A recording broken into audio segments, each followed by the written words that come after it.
आज महात्मा गांधी जी की जयंती, लेकिन आज सोशल मीडिया पर गोडसे का हैशटैग ट्रेंड कर रहा था। क्या ये बापू का अपमान नहीं है? इस वाकये का पूरा विश्लेषण कर रहे हैं हमारे संवाददाता राहुल सिन्हा।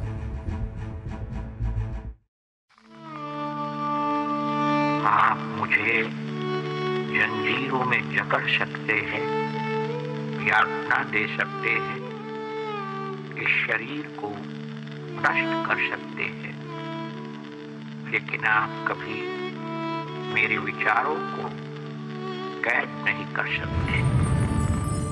नमस्कार, मैं हूं राहुल सिन्हा और एक ऐसा ही विचार लेकर मैं आपके पास आया हूं।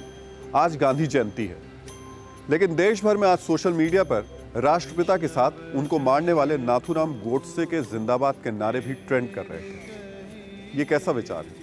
ये किसका विचार है? और ऐसे विचार क्यों दिमाग में आ रहे हैं? इसी पर यहाँ मैं आपसे एक छोटा सा संवाद करने आया हूँ। और बिल्कुल मत घबराइएगा, क्योंकि यहाँ मैं गांधी जी के विचारों को लेकर कोई उपदेश नहीं दूंगा, बल्कि ये समझने की कोशिश करूंगा कि आखिर कैसे और क्यों नाथूराम गोडसे का जिंदाबाद कहा जा सकता है। अब से कुछ वक्त पहले कुछ लोगों ने गोडसे का मंदिर बनाने का भी ऐलान किया था। इसमें कोई दो राय नहीं कि अब देश में खुलेआम गांधी जी और गोडसे के विचारों पर लोग बहस करते हैं, चर्चा करते हैं। नाथूराम गोडसे ने गांधी जी को इसलिए मारा क्योंकि गोडसे को लगता था कि महात्मा गांधी हिंदू विरोधी हैं। लेकिन अपने विरोधियों को लेकर महात्मा गांधी क्या सोचते थे, ये उन्हीं की आवाज में सुनिए।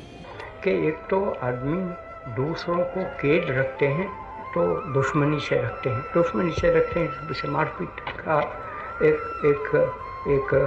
एक सिलसिला पैदा हो जाता है। या तो मोहब्बत से कैद रखते हैं, जैसे आपको मैं कैद रखता हूँ, ऐसा कहा जाए।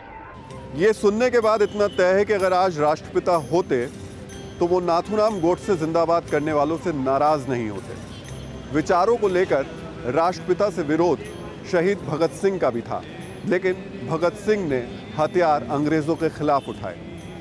विचारों का मतभेद नेताजी सुभाष चंद्र बोस का भी था, लेकिन नेताजी ने आज़ाद हिंद फौज अंग्रेजों के खिलाफ खड़ी की। राष्ट्रपिता महात्मा गांधी से विचारों को लेकर उस वक्त कई नेताओं और संगठनों से उनके मतभेद थे, लेकिन राष्ट्रपिता की हत्या के बाद उस वक्त राष्ट्रीय स्वयंसेवक संघ के सरसंघ चालक 13 दिन के लिए संघ की सभी गतिविधियों को स्थगित कर दिया। गांधी जी की हत्या के बाद उस दिन देश के करोड़ों घरों में चूल्हा नहीं जला। लोगों को लगा कि उनके परिवार का कोई सदस्य मर गया। लेकिन इतने साल बाद इस देश में आज वो कौन सी पीढ़ी है जो गांधी जी की हत्या करने वाले के जिंदाबाद के नारे लगा रही है? मुझे विश्वास है कि गांधी जी का दिखाया ये रास्ता बेहतर विश्व के निर्माण में प्रेरक सिद्ध हो। नाथूराम गोडसे की महिमा का मंडन करने वाले